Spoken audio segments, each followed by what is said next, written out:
नमस्कार, मैं हूं विवेक पांडे और मध्य प्रदेश की बड़ी बहस में आप सभी का स्वागत करता हूं। देश की सबसे बड़ी महापंचायत पुराने संसद अब संविधान सदन के सेंट्रल हॉल में सुबह 11 बजे मीटिंग हुई। मीटिंग में एनडीए के 13 दलों के नेता शामिल हुए। नरेंद्र मोदी को नेशनल डेमोक्रेटिक अलायंस यानी कि एनडीए के संसदीय दल का लगातार तीसरी बार नेता चुन लिया गया। इस बैठक में एनडीए के सभी 293 सांसद, राज्यसभा और मुख्यमंत्री डॉक्टर मोहन यादव समेत सभी राज्यों के मुख्यमंत्री और डिप्टी सीएम मौजूद रहे। इसके साथ ही एनडीए ने दोपहर 3 बजे सरकार बनाने का दावा पेश किया। गठबंधन के नेताओं ने राष्ट्रपति द्रौपदी मुर्मू को समर्थन का पत्र भी सौंप दिया। एक बार फिर से जीत के बाद नरेंद्र मोदी अपनी पार्टी के वरिष्ठ नेताओं से आशीर्वाद लेने पहुंचे। नरेंद्र मोदी ने बीजेपी के वरिष्ठ नेता लालकृष्ण आडवाणी, मुरली मनोहर जोशी और पूर्व राष्ट्रपति रामनाथ कोविंद से उनके घर जाकर मुलाकात की। वहीं दिल्ली में संसदीय दल की बैठक में मध्य प्रदेश से मुख्यमंत्री डॉक्टर मोहन यादव, उप मुख्यमंत्री राजेंद्र शुक्ला और जगदीश देवड़ा, प्रदेश अध्यक्ष वीडी शर्मा समेत 29 सांसद भी शामिल हुए। मध्य प्रदेश की बड़ी बहस की अहम खबर है, नरेंद्र मोदी को प्रधानमंत्री बनाने के लिए मुख्यमंत्री मोहन यादव ने 29 के 29 जीत की माला पहना दी, जिसके बाद से सियासी गलियारों में अलग अलग तरीके से विश्लेषण किया जा रहा है और आज इसी मुद्दे पर हम भी चर्चा करेंगे, जिसमें यह समझने की कोशिश करेंगे कि दिल्ली में बीजेपी के ये 29 सांसद जो अब मध्य प्रदेश का प्रतिनिधित्व करेंगे, सभी 29 सीटों पर भारतीय जनता पार्टी की जीत हुई है। इसके क्या मायने हैं ये समझते हैं। फिलहाल इसे हम समझने की कोशिश करेंगे। मैं देशवासियों का फिर से एक बार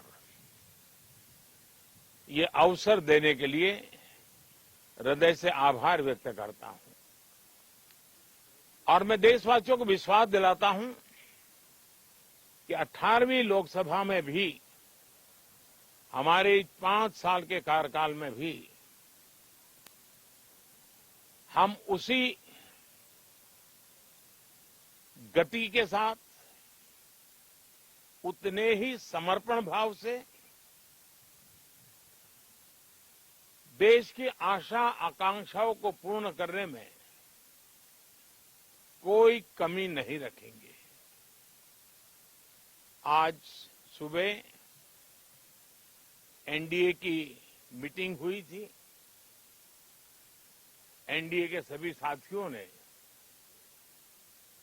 मुझे फिर से एक बार इस दायित्व के लिए पसंद किया है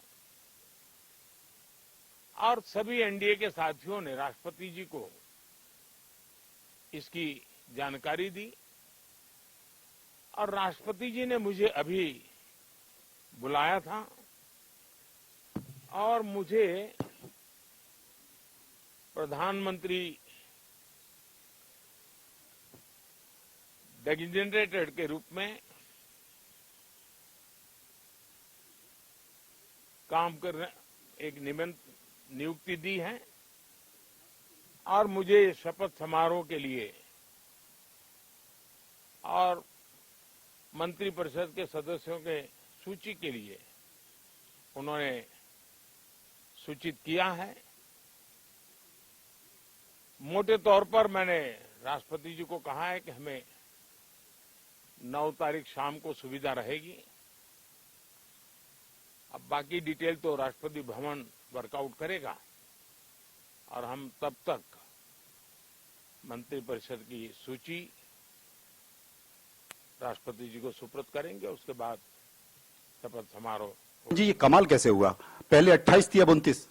देखिए, ये भारतीय जनता पार्टी के अपने काम करने की पद्धति भी है और मैं मान के चलता हूं कि यशस्वी प्रधानमंत्री श्रीमान नरेंद्र मोदी जी के नेतृत्व में हमने सबने जो इस ढंग से काम किया है, जनता भरोसा भी करती है। जैसा उनने मोदी जी ने कहा था, एमपी के मन में मोदी, मोदी के मन में एमपी, उन स्लोगन से हमारी सरकार बनी थी। बाद में मोदी जी की स्वयं की सरकार को लेकर के हम जनता के बीच में गए तो सरकार ने कई कदम उठाए, जिन कदमों के आधार पर जनता का विश्वास जीता, प्रशासनिक कसावट आई, कई योजनाओं को लेकर चले और जो योजना चल रही थी किसी योजना को बंद भी नहीं किया।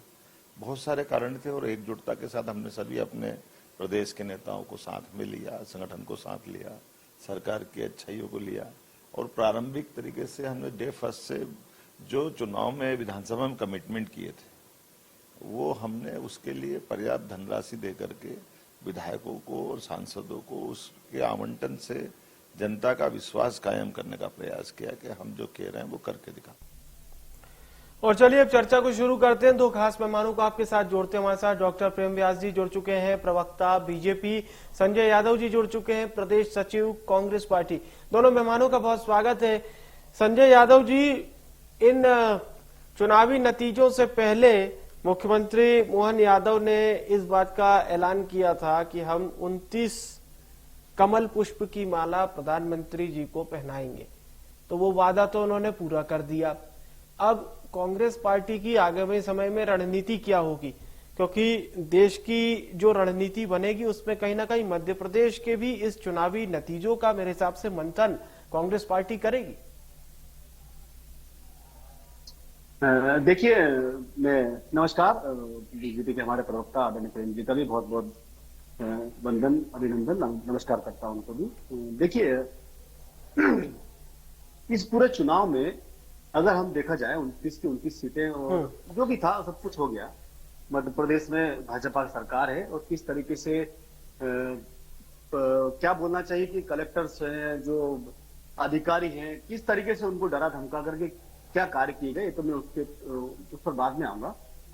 लेकिन ठीक है, जिस तरीके से 29 सीटें जीतने पर ये खुशी मना रहे हैं, तो इनको उस चीज का गम और पश्चाताप भी करना चाहिए कि देश में बोल रहे थे हम 300 पार, 400 पार, 500 पार, पता नहीं क्या क्या इन्होंने बोला। इस देश की जनता ने इनको एक आईना दिखाया, इस देश के लोकतंत्र ने इनको एक आईना दिखाया कि ये देश का लोकतंत्र है, भारत में लोकतंत्र चलेगा। तानाशाही, शाही तंत्र, और जिस तरीके का इन्होंने, आपने देखा होगा कि भारत के इतिहास से पहली बार सेना अध्यक्ष का कार्यकाल बढ़ाया गया, आपको पता होगा 2 महीने कार्यकाल बढ़ाया गया। इन सारे चीजों, सारे मुद्दों पर हम लोग बहुत बात में बातें करेंगे, लेकिन मैं बहुत छोटी सी बात करना चाहता हूं। जितनी खुशी ये मनाना चाह रहे हैं, उस खुशी में कहीं ना कहीं राहुल गांधी की उस यात्रा ने जी, अखिलेश और राहुल गांधी जी के उस जोड़ ने इनको थोड़ा तो सोचने पे मजबूर किया होगा। जहां ये दम भरते थे कि हम खुद ही अपने दम पर सरकार बना लेंगे, आज बैसाखियों के लिए मजबूर तो किया होगा। देखिएगा, देश, ये भारत देश है जहां लोकतंत्र हमारी जड़ों में है। इस लोकतंत्र ने, मैं स्वीकार करता हूं कि मध्य प्रदेश ने हमको पुनः सोचने पे मजबूर किया है कि हम हमारी नीतियों, हम हमारे आगे बढ़ने के तरीकों पे हमको थोड़ा सा काम करना पड़ेगा जी। लेकिन देश ने, भारत देश ने इनको नकारा है, इस बात के लिए ये भी नकार नहीं सकते हैं, ये मैं इनसे कहना चाहता हूं। ठीक है, आदरणीय। ठीक है। डॉक्टर प्रेम व्यास जी, अब 29 के 29 लोकसभा क्षेत्र आपको जिता के दे दिए मध्य प्रदेश ने और रिकॉर्ड की बाढ़ लगा दी। और ये सिर्फ मैं नहीं कह रहा, ये काफी लोग इस बात को कह रहे हैं, तमाम सोशल मीडिया हैंडलर्स इससे भरे हुए हैं कि इतनी बड़ी जीत मध्य प्रदेश में बीजेपी को कभी नहीं मिली। आंकड़ों के लिहाज से देश के टॉप 10 में मेरे हिसाब से 3 से 4 आंकड़े तो केवल मध्य प्रदेश के, जिसमें इंदौर सीट है और विदिशा सीट है, जिसमें गुना शिवपुरी सीट है, खजुराहो सीट है। यानी आंकड़े बता रहे हैं कि तुक्के में बीजेपी नहीं जीती है, लेकिन अब उम्मीदें भी बढ़ जाती है।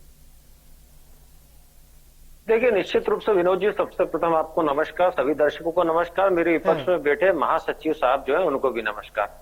अब दूसरी बात है कि जिस तरह से मध्य प्रदेश की जनता ने वोटों को प्रतिसाद के आशीर्वाद के रूप में प्रदर्शित किया है, तो यह अभी नई बात नहीं है। जब विधानसभा चुनाव था तब भी अभूतपूर्व मतों से इसी जनता ने भारतीय जनता पार्टी को मैंडेट दिया था। उस समय भी वोटों की संख्या जी बिल्कुल, निश्चित रूप से जब आपके समर्थन बढ़ता है तो निश्चित रूप से आशाएं बढ़ती है, नए प्रकल्पों का जो आगमन होता है, नए संकल्पों का आगमन होता है, नए सपनों का आगमन होता है, नए कर्तव्यों का आगमन होता है, आशाओं का आगमन होता है। निश्चित रूप से ये सब चीजें जब पुनः आप सत्ता प्राप्त करते हो और उस स्थिति में जहां पर आप तीसरी बार आजादी के पश्चात नेहरू जी के बाद अगर किसी को तीसरी बार सत्ता का सुख मिला है, सत्ता प्राप्ति हुई है, तो निश्चित रूप से भारतीय जनता पार्टी है। आप बताइए, कांग्रेस अगर कटाक्ष करने का प्रयास कर रही तो लगभग 15 वर्षों से 100 सीटों से ज्यादा पर कांग्रेस पहुंच नहीं पा रही है। 15 ही वर्षों का जो पूरी सीटें गिनी जाएगी तो आज भी भारतीय जनता पार्टी की 2024 में 240 सीटें और कांग्रेस की अगर 2014 से 24 के मध्य की सीटें गिन ली जाएगी तब भी 240 नहीं होती। तो किस मुंह से कांग्रेस के नेता जो है बात करेंगे। दूसरी तरफ से जिस तरह से हमने तो 2014 में भी हमारे जो सपोर्टिव दल से एनडीए के माध्यम से हमने चुनाव लड़ा था, उस समय हम 264 सीटें अर्जित करी थी, लेकिन जो हमारे समर्थन के जो गठबंधन के नेता थे निश्चित रूप से उनको दायित्व देने का कार्य करा था। 2018 में लगभग 303 सीटें हमने प्राप्त करी थी, हमारा स्वयं का के दम पर 303 सीटें अर्जित करी थी और 272 जो आंकड़ा था जादुई, उसके बाद लगभग जो है 27 सीटें ज्यादा अर्जित करने के बाद भी हमारे जो गठबंधन दल के नेताओं को उचित स्थान देना तो भारतीय जनता पार्टी पूर्व से करती आई है। निश्चित रूप से कुछ सीटों में कमी आई है, निश्चित रूप से कुछ ऐसी चीजें, कुछ ऐसी बातें, कुछ ऐसी योजनाएं, कुछ ऐसे कर्तव्य उसको धरातल पर उतारने की जो है नए तरीके से जरूरत है। भारतीय जनता पार्टी उस पर अग्रसर है। कहां चूक हुई है तो हमने कार्य कर रहे थे, निश्चित रूप से धरातल पर है, लेकिन क्षेत्रीय स्तर पर अगर कुछ कार्यों में या जनता के मध्य में प्रेषित करने में कहीं कमी आई है तो हम उसको स्वीकार रहे हैं, लेकिन हम जीत के पश्चात स्वीकार रहे हैं। जो 100 सीट नहीं प्राप्त करिए जिन्होंने, वो पूरे भारत में जो है जीत का जश्न मना रहे हैं और तीसरी बार सरकार बनाने वाले जिस तरह से आज सौम्य और जनता के मध्य में सरलता से चर्चा कर रहे हैं, मुझे लगता है इस विषय की भी चर्चा होनी चाहिए। जिस तरह से नरेंद्र मोदी जी ने कहा है अपने भाषण में कि हम विजय को बचाना जानते हैं, हमारे जो संस्था है वो विजय की गोद में उन्माद नहीं करती, हम जो है विजय को जनता के मध्य में प्रेषित करते हैं और जनता को समर्पित करते हैं। सत्ता या सरकार चलाना सिर्फ जरूरी नहीं है, सत्ता और सरकार के मध्य में विश्वास स्थापित करना जरूरी है। इन सभी चीजों का जिक्र जो है आदरणीय प्रधानमंत्री जी ने कहा है। और अभी मेरे मित्र कह रहे थे कि हमने जो है कलेक्टरों को धमकाया, इसके पूर्व में कह रहे थे कि ईवीएम गड़बड़ है, चुनाव आयोग अपना कार्य नहीं कर रहा है, सुप्रीम कोर्ट से 50 बार प्रदर्शित होने के बाद में जो है ईवीएम की बात नहीं कर रहा है, क्योंकि आशानुकूलित परिणाम कई जगह पर मिले हैं, इसलिए अब ईवीएम को दोष नहीं दे रहे विनोद जी, अब ये दोष दे रहे हैं कलेक्टरों को। आपकी इसी बात पे एक जवाब ले लेते हैं संजय जी से। संजय जी देखिए, ये बात अगर उत्तर प्रदेश और राजस्थान और महाराष्ट्र में बीजेपी को मध्य प्रदेश जैसी ही जीत मिली होती तो कहीं ना कहीं बात थोड़ी सी समझने वाली होती कि हाँ संजय जी ने बड़े अच्छा एनालिसिस किया। लेकिन देखिए, राजस्थान, महाराष्ट्र और उत्तर प्रदेश में राज्य सरकार में भाजपा है, उसके बावजूद भी वहां पर करारी हार फिर कैसे हो गई? देखिए, अन्य मतलब जनादेश को भी तो स्वीकार कीजिए ना, वो 3 राज्यों में आपको जनादेश मिला है, बीजेपी से ज्यादा मिला है। नहीं आदरणीय, ठीक, जनादेश स्वीकार है तो जनादेश स्वीकार करके हम विपक्ष में बैठेंगे, आप इस चीज से निश्चित हो जाइए। और मेरे भाजपा मित्र, इनको भी प्रेम व्यास जी, इनको भी कह दीजिए, हम विपक्ष में बैठेंगे, हम कुछ भी नहीं करने वाले हैं, तोड़ फोड़ का हमारा काम नहीं है। हमारे पुराने साथी रहे हैं दोनों जिनकी आप बात कर रहे हैं, जो सरकार में समर्थन दे रहे हैं, नीतीश जी हो या जो भी आप नायडू जी हो जिनके बारे में आप चाहते हो, हम कोई तोड़फोड़ करना नहीं चाहते। कांग्रेस और राहुल गांधी जी का स्पष्ट बिल्कुल खुला हुआ संदेश है कि इस देश में मोहब्बत की, प्यार की, भाईचारे की सरकार चलेगी और हम सब मिलकर रहेंगे, हिंदू, मुस्लिम, सिख, ईसाई। देखिए, राहुल गांधी का स्पष्ट खुला संदेश है, इस देश में भाईचारा रहेगा, इस देश में लोकतंत्र रहेगा, इस देश में संविधान रहेगा, बाकी हिटलरशाही और तानाशाही ये सब चीजें हिंदुस्तान में खत्म होने जा रही है। इस चीज का संदेश इस भारत की जनता ने इस लोकतंत्र के महापर्व में भारतीय राष्ट्रीय कांग्रेस और उसके जो भी संबंधित हमारी जो टीम है, हमारे साथ जो दल आए, उनको आज इस स्थिति में खड़ा करके इस संदेश दिया है। जी देखिए, आपने देखा होगा आदरणीय कि इससे पहले जो भी चुनाव के संबंध में जितने भी क्या आप पोल्स करते हैं और अन्य जो भी हमारे मीडिया हाउस हैं, बड़े बड़े सभी हैं, जो भी मैं उनका नाम लेना चाहूंगा, आप सभी बहुत ही सम्माननीय और आदरणीय है, मैं आप सबका आदर करता हूं। क्या किसी भी पोल का सही एनालिसिस आप आज की तारीख में मान सकते हैं या नहीं मान सकते, इसका एक विषय अलग हो सकता है। लेकिन प्रेम व्यास जी ने 2-3 बहुत अच्छी अच्छी बातें कही, मैं उनको उन्होंने सत्य स्वीकार किया, मैं उसके लिए उनका बहुत दिल से आभारी हूं। उन्होंने स्वीकार किया कि हम वो काम नहीं कर पाए जो हमको जनता ने दिया था। जी 15-20 साल से आपकी सरकार है, स्वीकार है, मध्य प्रदेश में हमने जनता के साथ मिलकर के जो काम किया था, शायद हमारा संदेश, शायद हमारी ईमानदारी और हम जो प्रयास करे थे वो जनता तक नहीं पहुंच पाया। राहुल गांधी जी ने मध्य प्रदेश में 2 बार हमारे बीच में आकर के हमारे सभी साथियों के साथ वो संदेश जनता तक पहुंचाया, शायद उस संदेश उन तक पहुंच नहीं पाया। एक छोटा सा सवाल कि संजय जी, अगर देश में अपेक्षाकृत कांग्रेस का प्रदर्शन 2014 और 2019 से घटा होता तो ये हमारी चर्चा का विषय नहीं होता, लेकिन यहाँ पर प्रासंगिक ये बात हो जाती है कि मध्य प्रदेश और छत्तीसगढ़ कैसे अछूते रह गए। आपका परफॉर्मेंस बढ़ा है। 2014 और 19 में कांग्रेस को अगर ये आरोप लग रहे थे कि ये पार्टी कोलैप्स हो रही है, ये पार्टी उठ नहीं पा रही है, अपने आप को रिकवर नहीं कर पा रही है, और वो इतनी बड़ी डेंट देती है बीजेपी को। आपका अलायंस अगर यूपी, महाराष्ट्र, राजस्थान में इतना बड़ा डेंट बीजेपी एनडीए को दे रहा है, यानी कि आपकी पार्टी के प्रति स्वीकार्यता जनता की बढ़ी है, पर मध्य प्रदेश और छत्तीसगढ़ में जनता ने एज इट इज क्यों रखा? देखिए, उसकी 2-3 छोटी छोटी बातें हैं। आप बिल्कुल, आपका प्रश्न बहुत ही सकारात्मक और हमारे लिए प्लस इस लोकतंत्र के लिए बहुत वाजिब और क्या बोलना चाहिए, सटीक क्वेश्चन है आपका, मैं उसके लिए धन्यवाद देता हूं। आप देखिएगा, मध्य प्रदेश में और छत्तीसगढ़ की बात करें आप, हमारा वोट ऑफ परसेंटेज बढ़ा है। आप दोनों देखें, मध्य प्रदेश में भी देखें, छत्तीसगढ़ में भी देखें, पर वो जो टिल एंड हम बहुत सारी सीटें, हमारे मध्य प्रदेश की सीटें ले लें जिसमें गुना, ग्वालियर हमारी सीटें हैं, भोपाल, ऐसी बहुत सारी सीटें हैं, 5-7 सीटें का हम जिनमें हम लेकर चल रहे हैं, हम जीतने वाले हैं, लेकिन वहां पर हम लोग बहुत कम मार्जिन से हारे। उसके लिए देखिए, कम मार्जिन से हारे या हार होती है। मध्य प्रदेश पे हमको मंथन करना पड़ेगा, छत्तीसगढ़ पे हमको मंथन करना पड़ेगा, इसके लिए हम तैयार हैं। आदरणीय राहुल गांधी जी के नेतृत्व में हम सभी लोग, और हम लोग करेंगे मंथन। लेकिन जिस तरीके की पॉलिटिक्स आज की तारीख में भारतीय जनता पार्टी को, जिस तरीके से उनका जो एक बहुत ही वो अड़ियल तरीका था, एक कहने का जो बिल्कुल, जिस तरीके से मैं एक शब्द बोलना नहीं चाहता लेकिन बोल देता हूं, दादागिरी का जो नजरिया था उनके जो सहयोगी दल थे उनके साथ, अब शायद थोड़ा सा लचीलापन लेना पड़ेगा।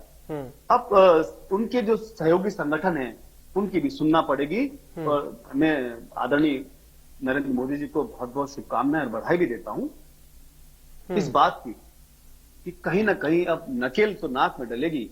इस देश का लोकतंत्र और इस देश की जो हमारे संविधान की जो रक्षा करने का संकल्प भारतीय राष्ट्रीय कांग्रेस के हमारे नेता राहुल गांधी जी ने लिया है, उसको आप मानकर चलेंगे और साथ लेकर चलना पड़ेगा। ठीक, एक बार फिर से हम रुख करते हैं प्रेम व्यास जी का। प्रेम व्यास जी, अब जनादेश कुछ ऐसा मिला है जिसमें बीजेपी को स्पष्ट बहुमत नहीं है, सरकार आपकी बनने जा रही है और प्रधानमंत्री फिर से नरेंद्र मोदी बनेंगे, तीसरी बार लगातार उन्हें एनडीए का सर्वसम्मति से नेता चुन लिया गया है। लेकिन अब क्या पहले जैसा स्ट्राइक रेट, पहले जैसा एवरेज रहेगा? रातों रात डिसीजन, एकदम क्विक डिसीजन, ये सीए लागू हो रहा है, ऑर्डिनेंस अभी पारित हो जाएगा, जनहित में जारी, मतलब ये सारी चीजें क्या होगी, वैसे ही क्विक देखने को मिलेगी सरकार?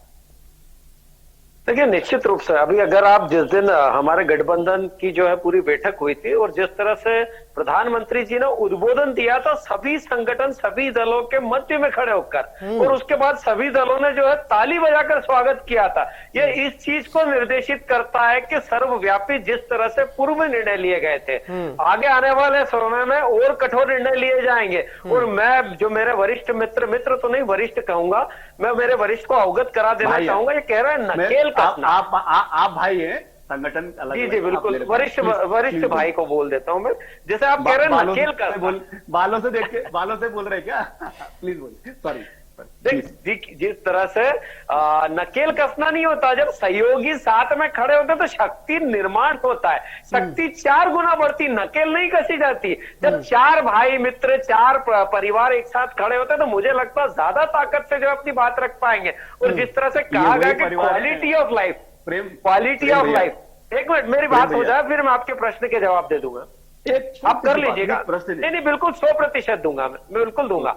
जिस तरह से कहा गया कि गुड गवर्नेंस, विकास की क्वालिटी, क्वालिटी ऑफ लाइफ, लोकतंत्र की समृद्धि, मध्यम वर्ग, उच्चम वर्ग, जिस तरह से इन सब शब्दों का प्रयोग किया गया और कहा गया कि पूर्व में 10 साल तो ट्रेलर था, ये उन्हीं सब लोगों के मध्य में कहा गया जिन्होंने सर्वसम्मति के साथ में आदरणीय प्रधानमंत्री जी को सर्वमान्य नेता चुना। 10 साल का उसके बाद में कहा है 10 साल का। नहीं ठीक है संजय जी, आपके पास आऊंगा, पहले प्रेम व्यास जी बात बोल ले फिर आप। अगर ट्रेलर फ्लॉप होता तो 240 सीटें नहीं अर्जित होती, अगर ट्रेलर फ्लॉप होता तो मध्य प्रदेश में 1 करोड़ मत जो है ज्यादा प्राप्त नहीं होते, अगर ट्रेलर फ्लॉप होता तो उड़ीसा, अरुणाचल प्रदेश और आंध्रा में जो है पहली बार सरकार नहीं बनाते, अगर ट्रेलर फ्लॉप होता तो कर्नाटक में पहली बार सीट नहीं आती, अगर ट्रेलर फ्लॉप होता तो दक्षिण के राज्य में। लेकिन व्यास जी, संकुचित हो जाएंगे। व्यास जी सुनिए तो, आप उससे बाहर निकल ही नहीं पा रहे हैं। अरे व्यास जी सुनिए तो, जनादेश तो मिला है, बाहर तो निकलिए, पूरे भ्रमण करिए। मैंने स्वीकारा है कि हाँ कहीं पर हमको कम सीटें आशा से प्राप्त हुई है। अच्छा मुझे एक बात बताइए, आप प्रसन्नता जाहिर कर रहे हैं इस जनादेश पर, लेकिन यूपी के डेंट को भुला पाएंगे क्या? देखिए विनोद जी, सबसे पहला उद्बोधन जो मेरा था निश्चित रूप से मैंने उसमें स्वीकारा है कि हाँ अगर कहीं कुछ कमी रही है तो निश्चित रूप से उसका अवलोकन किया जाएगा। लेकिन दूसरी बात यह भी है कि 15 लगातार तीसरी बार सरकार नेहरू जी के बाद में अगर कोई बना रहा है तो भारतीय जनता पार्टी एनडीए उपलब्धि अपनी ओर है, लेकिन चिंतन मनन अगर विपक्ष कर रहा है तो पक्ष भी कहीं ना कहीं कर रहा होगा, आप स्वीकार नहीं कर रहे, कोई बात नहीं। संजय जी अंतिम प्रतिक्रिया बोलिए। देखिए अभी मेरे मित्र प्रेम व्यास जी कह रहे थे कि उद्बोधन, सरकार उद्बोधन नहीं देती है, सरकार हमें हमारी नीतियां बताती है, सरकार देश कैसे चलेगा ये बताती है, सरकार हमें इस राष्ट्र को किस नीति के आधार पर गरीब की, मध्यम वर्ग की, लोगों की सेवा कैसे करेगी ये बताती है। देखिए भाषण देना और डिबेट में आपके साथ रहना ये बहुत अच्छी बात है, लेकिन विनोद जी मुझसे जवाब ले लीजिएगा। हाँ ठीक है सर, समय समाप्त हो चुका है। प्रेम व्यास जी 10 सेकंड बोलिए। देखिए हम तो कह रहे हैं सिर्फ विकास उस दृष्टि से देख लीजिए, भारत पहले 11वीं पोजीशन पर था, आज 5वीं पोजीशन पर। जनता स्वयं समझ ले कहाँ विकास हुआ है और किसने विनाश किया। चलिए मैं शुक्रिया करूंगा दोनों मेहमानों का, प्रेम व्यास जी, संजय यादव जी, बहुत बहुत धन्यवाद इंडिया न्यूज को समय देने के लिए, बड़ी बहस में शामिल होने के लिए शुक्रिया। देखिए आज की बहस का जो मुख्य मुद्दा केंद्रित था वो था मुख्यमंत्री डॉक्टर मोहन यादव का वो बयान, जिसमें उन्होंने इस बात का दावा किया था कि हम नरेंद्र मोदी जी को मध्य प्रदेश के सभी 29 सीटों से 29 कमल पुष्प की माला पहनाने जा रहे हैं। ये वादा पूरा हो गया, 29 की 29 सीट बीजेपी ने जीती, रिकॉर्ड तोड़ अंतर से जीती। ऐसा लगा ही नहीं कि देश के साथ ही मध्य प्रदेश में भी चुनाव हो रहे हैं। ये बात मैं क्यों कह रहा हूं, इसका बड़ा कारण है victory of margin. Madhya Pradesh के विक्ट्री ऑफ मार्जिन को आप देखिए, मध्य प्रदेश का विक्ट्री ऑफ मार्जिन ये बताता है कि देश में सबसे ज्यादा वोटों से जीते गए जो जीत के अंतर हैं उसमें 4 से 5 तो अकेले मध्य प्रदेश के हैं। और ये अंतर इतना ज्यादा, तो फिर यूपी में इतना डेंट कैसे पड़ गया, राजस्थान में इतना नुकसान कैसे हो गया, महाराष्ट्र में इतना नुकसान कैसे हो गया, पश्चिम बंगाल में बीजेपी अपने पुराने परफॉर्मेंस को ही बरकरार नहीं कर पाई, वहां भी कोलैप्स कर गई। मध्य प्रदेश के ये 29 में 29 सीटें किस प्रकार से बीजेपी को फेवर करती है, ये बात जनता ने दिखा दी है। फिलहाल के लिए बड़ी बहस में इतना ही।